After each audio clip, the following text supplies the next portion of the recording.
Hello friends, once again welcome to my YouTube channel. I am going to start today preparation of cash flow statements. In last 4 videos we have discussed so many things, introduction of the cash flow from operating activity, investing activity and financing activity separately. Now we are going to discuss how to prepare cash flow statements, comprehensive cash flow statements, a complete cash flow statements, how to prepare, we will discuss in this video. Without wasting time, let's start. Cash flow from operating activity we have discussed last day in last video. Last video में हम लोगों ने operating activity discuss कर लिया है. Operating activity complete हो गया है हमारा. अच्छा, उसके बाद उससे पहले हमने इन्वेस्टिंग एक्टिविटी डिस्कस किया था और फाइनेंसिंग एक्टिविटी भी डिस्कस किया था. तो इस सभी के फॉर्मेट से आप लोग भली भांति परिचित हैं. You already aware about the formats of operating activity, investing activity and financing activity. अब जो हम लोग करने जा रहे हैं, अब इन तीनों को मिलाने जा रहे हैं. इनकी तीनों का जो रिजल्ट है, फाइनेंसिंग, इन्वेस्टिंग और ऑपरेटिंग, इन तीनों का जो रिजल्ट है इसको एक साथ मिलाएंगे तो जो फॉर्मेट तैयार होगा उसको हम लोग बोलते हैं कैश फ्लो स्टेटमेंट्स. तो कैश फ्लो स्टेटमेंट्स अगर सिर्फ हेडिंग की बात करें, मेन हेडिंग्स की बात करें, तो ऑपरेटिंग का जो आंसर आएगा, इन्वेस्टिंग का जो आंसर आएगा और फाइनेंसिंग का जो आंसर आएगा, इन तीनों को एक साथ प्लस करेंगे तो आएगा हमारा नेट इंक्रीज. अगर नेगेटिव आ गया तो डिक्रीज भी हो सकता है. Net increase in cash and cash equivalent, that is A plus B plus C. यहाँ ए का मतलब हुआ ऑपरेटिंग, बी का मतलब हुआ इन्वेस्टिंग और सी का मतलब फाइनेंसिंग. तो इन तीनों का जो आंसर आएगा उसको एक साथ मिला के लिख सकते हैं. उसमें cash and cash equivalent add करेंगे, बिगिनिंग वाला cash and cash equivalent including marketable security, short term investment को इसमें मिला करके अगर ऐड करते हैं तो हमारा cash and cash equivalent closing का आ जाएगा. ये तो मेन हेडिंग की बात है, लेकिन सिर्फ मेन हेडिंग से तो हमें नहीं बनाना है, हमें तो कंप्लीट हेडिंग बनाना है, कंप्लीट क्वेश्चन बनाना है. तो हम एक बार देखते हैं. Cash flow from operating activity जो हमने डिस्कस किया है पहले, इन्वेस्टिंग भी हमने डिस्कस कर लिया है और फाइनेंसिंग भी हमने डिस्कस कर लिया. अब तीनों को मैंने ऐड करके एक नया फॉर्मेट बनाया है और यह फॉर्मेट है कैश फ्लो स्टेटमेंट्स का. इसमें हमने इस तीनों फॉर्मेट को थोड़ा सा कंप्रेस किया है. कंप्रेस इन द सेंस, जैसे यहाँ नेट प्रॉफिट बिफोर टैक्स है तो नेट प्रॉफिट बिफोर टैक्स, तो इसमें मैंने कोई चेंज नहीं किया है. यहाँ पे मैंने शॉर्ट एक्रोनिम्स लिखा है, net profit after tax plus DTT, जो आपको पहले बता चुके हैं. DTT means dividend, tax and transfer to general reserve. इसमें ऐड कर देंगे तो हमारा नेट प्रॉफिट बिफोर टैक्स निकल जाता है. अच्छा, इसके बाद ऐड करते हैं 5 चीज़ों को ऐड करते हैं. Depreciation, interest, loss on cell, intangible assets return of, remedy expenses, loss on issue of debentures और प्रोविजन फॉर डाउटफुल डेब्ट मेड, ये सब चीज़ ऐड करते हैं. तो हमारा यहाँ पे ऐड जो हम करेंगे non cash non operating expense, इसको मैंने एक्रोनिम दिया है दिलीप. दिलीप मीन्स वही depreciation, interest paid, loss on cell, intangible assets return of, remedy expenses, loss on sale of, loss on issue of debenture, return of, provision for doubtful डेब्ट made. तो मैंने इसी को कंप्रेस कर दिया इस फॉर्मेट को. उसके बाद less non operating income. Non operating income में हमारा यहाँ पे 4 चीज़ था: depreciation, dividend receive, rent receive, interest receive और profit on sale of fixed assets या पीडीडी रिटर्न बैक. तो ये इस 4 चीज़ों को एक साथ हम मिला करके ड्रिप बोल रहे हैं, एक्रोनिम हमने बनाया ड्रिप. तो ये सभी चीज़ों को हम लेस करने के बाद हमारा आएगा operating profit before working capital change. अब वर्किंग कैपिटल चेंज के बाद यहाँ जो फॉर्मेट था, decrease in current asset, increase in current liability और increase in current asset, decrease in current liability, उसको मैंने हूबहू वैसे ही रखा है. तो ये cash flow from operating activity before tax आ जाएगा. इसमें से टैक्स माइनस करने के बाद हमारा net cash flow from operating activity ए निकल जाएगा. तो ये हमारा जो ए यहाँ था उसको हम यहाँ पे निकाल रहे हैं. अब इसके बाद calculation of cash flow from investing activity. Investing activity में यहाँ मैंने लिखा है प्रोसीड फ्रॉम सेल ऑफ, तो इसको हमने एक साथ मिला दिया है, proceed from sale of tangible, intangible, fixed asset, non current investment. उसके बाद proceed from interest dividend rent receive, तो उसको भी मैंने एक साथ लिख दिया है, proceed from interest dividend rent receive. Less में परचेज जितने भी हुए हैं, परचेज को हमने एक साथ लिख दिया है, purchase of tangible intangible fixed assets, मैंने इसी फॉर्मेट को कंप्रेस किया हुआ है। तो उसके बाद आ गया net cash from investing activity. अब उसी तरह फाइनेंसिंग में proceed from issue of share debenture और अदर बोरोइंग, इसको हमने एक साथ लिख दिया है, proceed from bank overdraft cash credit loan taken issue of share debenture including premium excluding discount, ये आ जाएगा। उसके बाद less redemption of share debenture, तो रिडम्पशन का भी वही बात है, तो रिडम्पशन के लिए भी हमने एक साथ सारे रिडम्पशन को लिख लिया है। उसके बाद payment of dividend, payment of interest, तो हमारा आ जाएगा net cash flow from financing activity.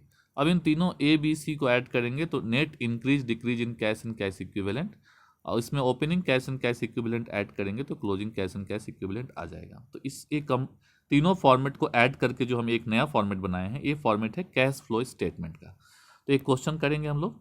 हाँ, और लेजर की बात करें तो लेजर वही पहले हमने जो लेजर सीखा था, एसेट्स और प्रोविजन फॉर डिप्रिसिएशन, जो लेजर हमने सीखा था किसमें सीखा था, इन्वेस्टिंग एक्टिविटी में, और प्रोविजन फॉर टैक्स का लेजर हमने सीखा है ऑपरेटिंग एक्टिविटी में। तो ये लेजर यहाँ पे मैक्सिमम हमें 3 लेजर या 3 से ज़्यादा लेजर नहीं मिलेगा क्वेश्चन में, तो ये 3 लेजर भी हमने यहाँ पे रख लिया है फॉर्मेट में। अब क्वेश्चन स्टार्ट करेंगे हम लोग।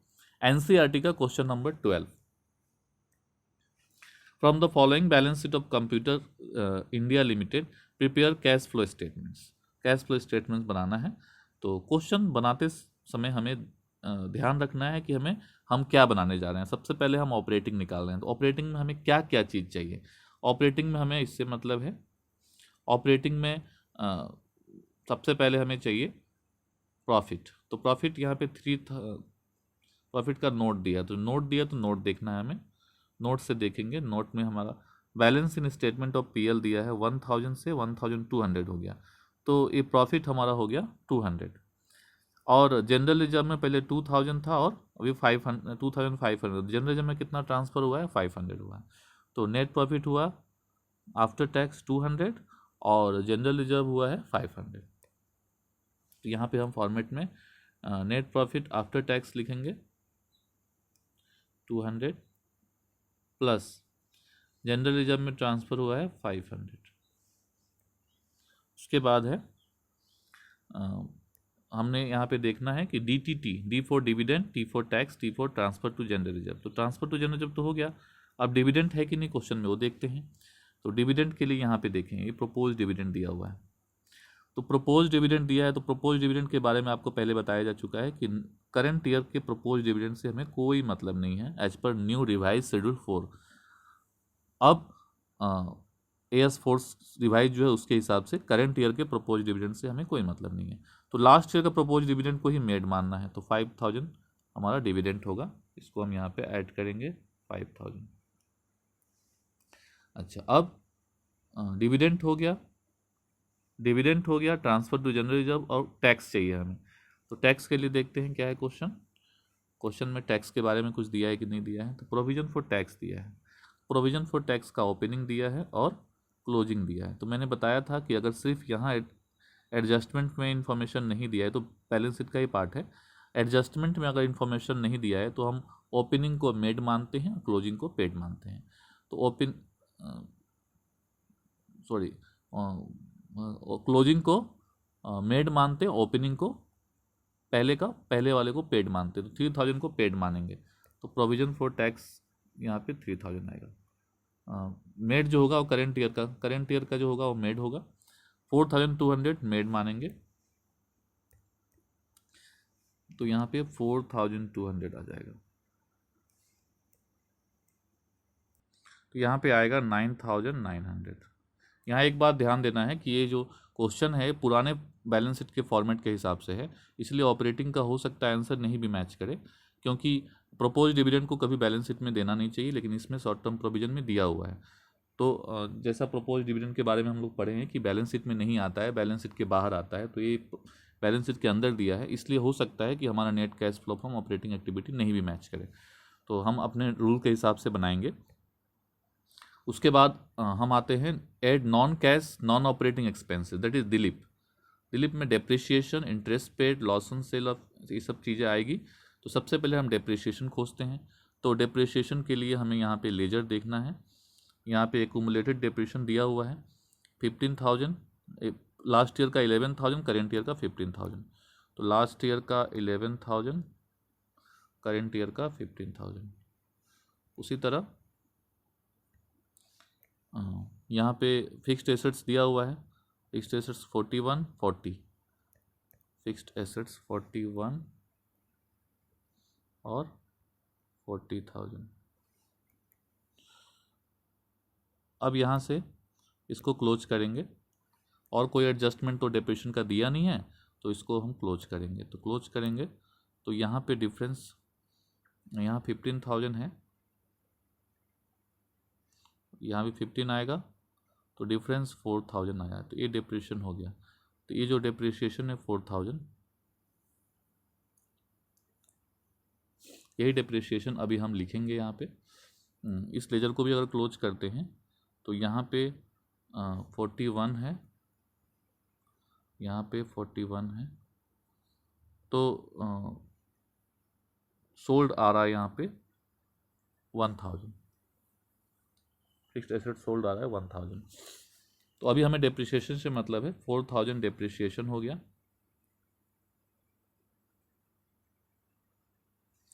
उसके बाद है डेप्रिसिएशन के बाद हमारा क्वेश्चन में है इंटरेस्ट पेड। तो इंटरेस्ट दिया हुआ है यहाँ पे, नीचे देखो है इंटरेस्ट पेड ऑन डिबेंचर 600 दिया है, तो इंटरेस्ट हो जाएगा 600। उसके बाद है loss on sale of fixed assets. तो लॉस ऑन सेल, कोई फिक्स्ड एसेट तो सेल हुआ नहीं।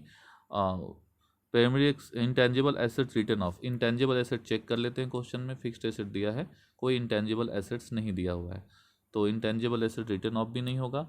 उसके बाद है primary expenses loss on issue of debenture return of provision for doubtful debt made. तो ऐसा कुछ नहीं है, कोई प्रोविजन फॉर डाउटफुल डेट भी नहीं है, तो एक कंप्लीट हो गया। 4,600 यहाँ पे हम लिखेंगे। इसके बाद लेस करना है ड्रिप। ड्रिप में dividend receive, rent receive, interest receive, profit on sale of fixed asset, provision for doubtful debt, return back. तो ऐसा क्वेश्चन में कहीं एडजस्टमेंट में नहीं है, तो ये एडजस्टमेंट में नॉर्मली रहता है, तो ये नील हो गया, दिया ही नहीं है। तो अब हमारा निकलेगा operating profit before working capital change 9,900 plus 4,600, तो ये आ जाएगा 14,500। अब decrease in current asset, increase in current liability. Current assets decrease हुआ है कि नहीं वो देखना है। तो करेंट एसेट्स यहाँ पे हमारा एक inventory, trade receivable, other current assets 3 है। तो इन्वेंट्री इंक्रीज हुआ है, इन्वेंट्री इंक्रीज हुआ है, यहाँ पे ध्यान देना है हमें। डिक्रीज इन करेंट एसेट ऊपर ऐड होगा और increase in current asset less होगा, तो एक साथ हम कर लेते हैं। पहले इन्वेंट्री का देखते हैं, इन्वेंट्री 30 से 35 हो गया, तो इंक्रीज हो गया, तो इन्वेंट्री नीचे आएगा 5,000। उसी तरह ट्रेड रिसीवेबल 20 से 24 हो गया, तो ये भी इंक्रीज हुआ है 4,000, ये भी नीचे आएगा। उसके बाद है अदर करेंट एसेट्स में 300 से 500 हुआ है, ये भी इंक्रीज हुआ है, तो 200 नेगेटिव में ही सब आएगा। करेंट एसेट का काम खत्म हो गया। अब करेंट लायबिलिटी देखते हैं। करेंट लायबिलिटी में शॉर्ट टर्म बोरोइंग तो आता नहीं है, शॉर्ट टर्म बोरोइंग तो फाइनेंसिंग एक्टिविटी में आता है। तो trade payables, short term provision भी नहीं आता है, तो ट्रेड पेएबल्स आना है। तो ट्रेड पेएबल्स 12 से 11 हो गया, तो डिक्रीज हो गया। डिक्रीज इन करेंट लायबिलिटी 1,000, तो डिक्रीज इन करेंट लायबिलिटी नीचे आएगा 1,000। तो यहाँ पे प्लस में कुछ नहीं आया, सब कुछ माइनस में ही आया, तो इसको आपको प्लस करके लिखेंगे। 5,000 प्लस 4,000 9,000, 9,000 1,000 10,000, 10,000 200। इसको लिखना पड़ेगा, क्या क्या डिक्रीज हुआ इंक्रीज हुआ, उसको सही तरह से लिखना पड़ेगा। तो 14,500 माइनस 10,200, तो यहाँ पे आ गया 4,300। अब इसमें से हमें क्या करना है, हमें इनकम टैक्स पे करना है। तो इनकम टैक्स पे करना है, मैंने बताया था कि इनकम टैक्स में क्या है कि लास्ट ईयर का पे करते हैं, करेंट ईयर का मेड करते हैं। तो करेंट ईयर का तो हमने ऐड कर दिया, लास्ट ईयर का 3,000 हमें पे करना है, तो इसमें से 3,000 हम पे करेंगे।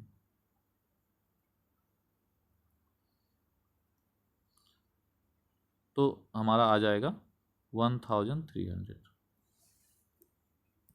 Cash flow from operating activity 1300 आया है, जबकि यहाँ आंसर दिया है 2100। मैंने बताया था कि आंसर नहीं मैच होगा क्योंकि 800 का डिफरेंस आना ही है, क्योंकि हम एक करेंट ईयर का ले नहीं रहे हैं। करेंट ईयर का 5800 था, लेकिन हम करेंट ईयर का तो लेंगे नहीं, हम तो एज पर न्यू रूल हमें पुराना प्रोविज़न ही लेना है, तो 5000 ही लेंगे हम, इसलिए ये डिफरेंस आएगा ही। अब हम लोग इन्वेस्टिंग एक्टिविटी बनाएंगे। नेक्स्ट है नेट कैश। इन्वेस्टिंग एक्टिविटी में हमें देखना होता है proceed from sale of tangible intangible fixed asset non current investment. तो यहाँ पे फिक्स्ड एसेट्स में तो कुछ सेल हुआ नहीं, हमने लेजर भी बना रखा है। हाँ, फिक्स्ड एसेट में सॉरी सेल हुआ है 1000 का सेल हुआ है फिक्स्ड एसेट्स में। तो proceed from sale of fixed assets 1000 आ गया। उसके बाद दिया है proceed from interest dividend rent receive, नहीं है क्वेश्चन में। Less purchase of tangible fixed asset non current investment, तो है ही नहीं, कुछ भी परचेज नहीं है, तो ये कुछ नहीं होगा। तो अब ये आ गया हमारा टोटल 1000। उसके बाद आते हैं हम लोग फाइनेंसिंग एक्टिविटी के लिए। ये फाइनेंसिंग एक्टिविटी का है। फाइनेंसिंग एक्टिविटी में हमें देखना है पैसा कहाँ कहाँ से आया है। शेयर कैपिटल से 50 से 40 हो गया शेयर, तो शेयर इशू हुआ है 10,000। इशू ऑफ शेयर इशू हुआ है 10,000। उसी तरह हम देखते हैं यहाँ डिवेंचर है। डिवेंचर 6 से 6500 हो गया, तो डिवेंचर भी इशू हुआ है 500 का। इसके बाद शॉर्ट टर्म बोरोइंग है, 2 number adjustment. Short term borrowing में बैंक ओवरड्राफ्ट है, 12,500 था 6,800 हो गया, तो ये पे हुआ है बैंक ओवरड्राफ्ट। बैंक ओवरड्राफ्ट पे हुआ है क्योंकि डिक्रीज हुआ है, तो इसको रिडम्पशन बोलेंगे। तो 12,500 6,800 हो गया, तो इसका डिफरेंस आएगा 5,700। तो हम यहाँ पे लिखेंगे 5,700, इन माइनस हो जाएगा ये बैंक ओडी, बैंक ओवरड्राफ्ट।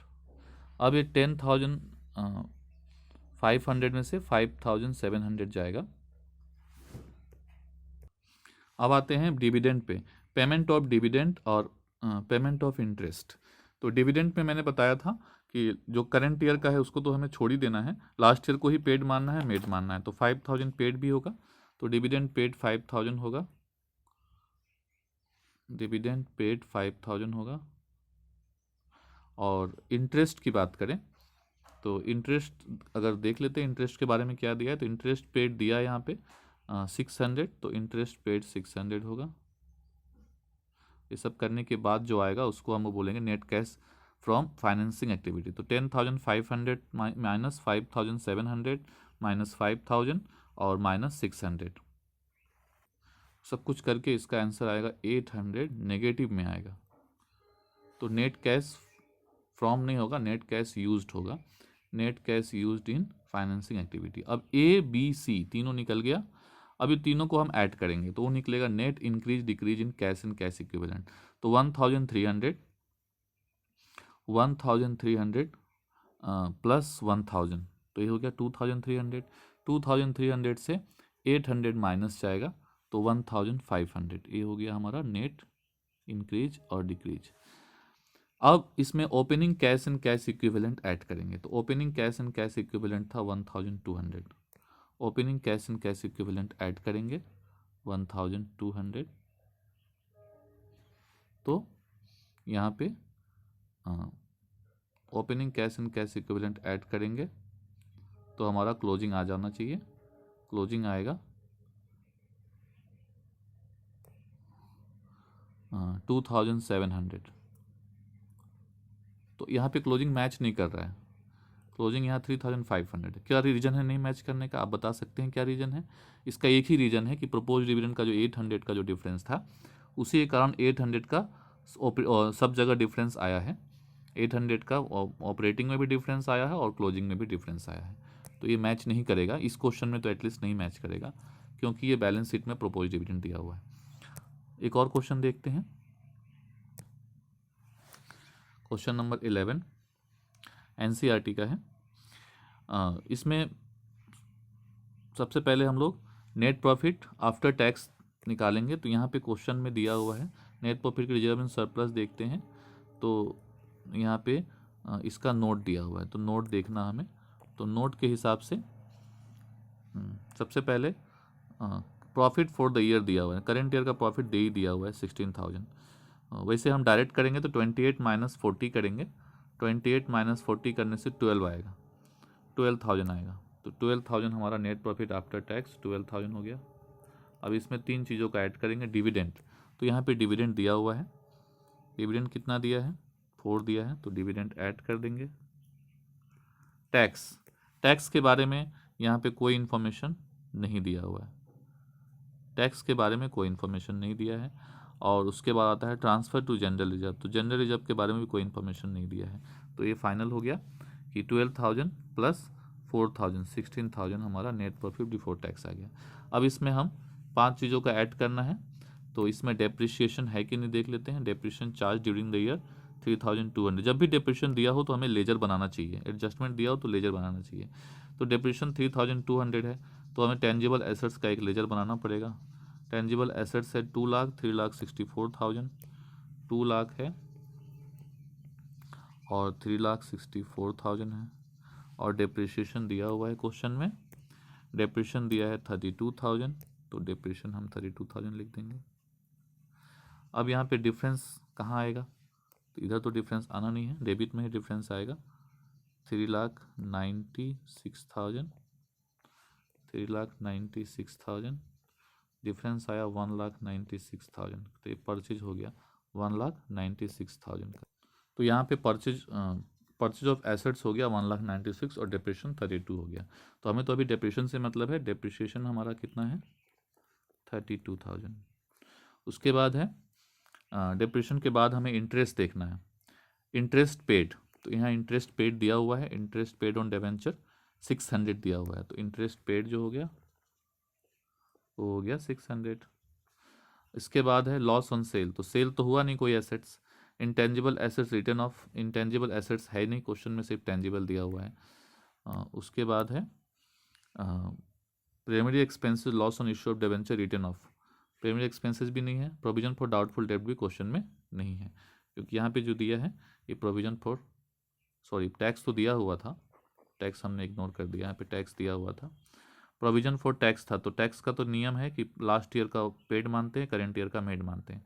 तो 12,000 कोई एडजस्टमेंट नहीं दिया होने से, तो 12,000 को हम मेड मानेंगे, तो 12,000 हमें यहाँ पे ऐड करना होगा।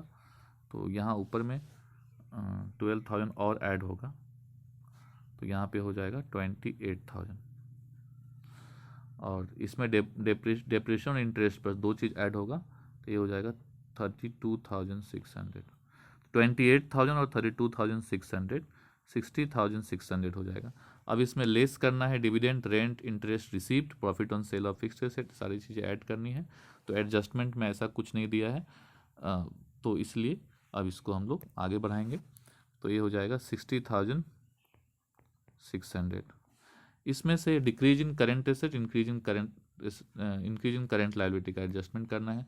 सबसे पहले एसेट्स को कंप्लीट करते हैं। एसेट्स में हमारा है इन्वेंट्री, इन्वेंट्री 1,60,000 से 60 से 1,60,000 हो गया, तो 1 लाख का इंक्रीज हुआ है, तो इन्वेंट्री इंक्रीज हुआ है 1 लाख का, इन्वेंट्री 1 लाख का इंक्रीज हुआ है। उसके बाद है ट्रेड रिसीवेबल 20 से 80 हो गया, तो ये भी इंक्रीज हुआ है 60,000 का। फिर है अदर एसेट्स 8 से 16 हो गया, अभी इंक्रीज हुआ है 8,000 का।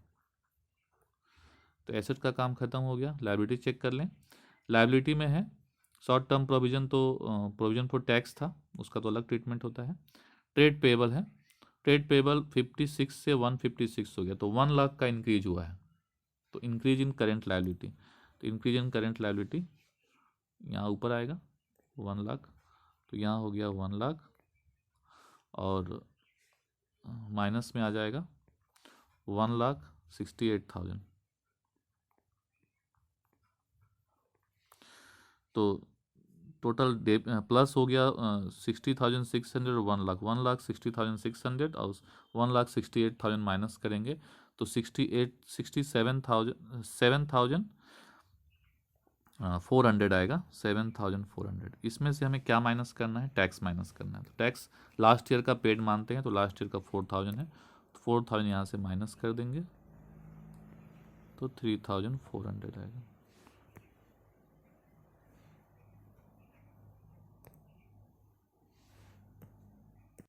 यहाँ पे 4000 माइनस होगा, ये ऑलरेडी माइनस में है, तो ये 3400 नहीं होगा, यहाँ पे आ जाएगा 11400, क्योंकि ये 7400 ऑलरेडी माइनस में है, तो 11400।